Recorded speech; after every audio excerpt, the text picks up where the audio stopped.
প্রতিদিন 12 থেকে 13 ঘন্টার বেশি না খেয়ে রোজা রাখলেন, লুকিয়েও কিছু খাননি।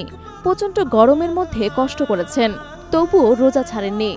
কিন্তু মাস শেষে যদি জানার সুযোগ থাকতো আর আপনি জানতে পারলেন আপনার একটা রোজাও হয়নি, তখন কেমন লাগবে? রোজা রেখেছেন, সওয়াব পাননি, বিনিময় শুধু ক্ষুধার্তই থেকেছেন। আমাদের সমাজে অনেকেরই এমনটা হয়।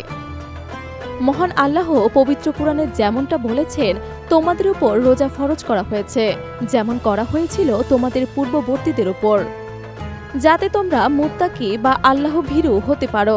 সূরা বাকারা আয়াত নম্বর 183। রমজান মাস শুধুমাত্র উপোস থাকার মাস নয়। কেবল না খেয়ে থাকলেই রোজা হবে না।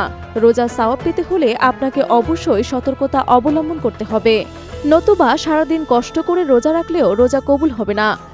উল্লেখ্য, 5 শ্রেণীর মানুষের রোজা মহান আল্লাহ তাআলা কখনোই কবুল করেন না। তাহলে চলুন জেনে নেওয়া যাক সেই 5 শ্রেণীর মানুষ সম্পর্কে। যারা রোজা রেখে জবানের হেফাজত করেন না, তারা আল্লাহর সওয়াব থেকে বঞ্চিত হয়, অর্থাৎ রোজা রাখা অবস্থায় অনর্থক কথা বলা যাবে না। যে ব্যক্তি রোজা রেখে নিজের নজরের হেফাজত করে না, সেই ব্যক্তির রোজাও আল্লাহ পাক কবুল করে না। রোজাদার ব্যক্তিকে অবশ্যই অশ্লীল কিছু দেখা থেকে নিজের চোখকে সংযত রাখতে হবে। অশ্লীল কিছু মনোযোগ দিয়ে শুনলে, গীবত বললে এবং শুনলেও রোজার সওয়াব পাওয়া যাবে না। নবী করিম সাল্লাল্লাহু আলাইহি সাল্লাম বলেছেন, গীবতকারী ও শ্রবণকারী উভয়ই গুনাহের অংশীদার।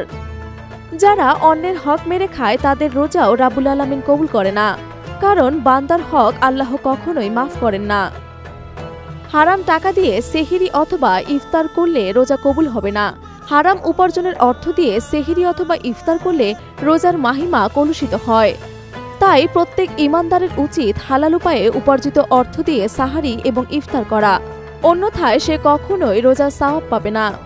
রাসূল সাল্লাল্লাহু আলাইহি সাল্লাম বলেছেন, রমজান মাসে সর্বাধিক লাভ তো তারাই অর্জন করে যারা কিনা সঠিকভাবে সিয়াম ও কিয়াম পালন করেন।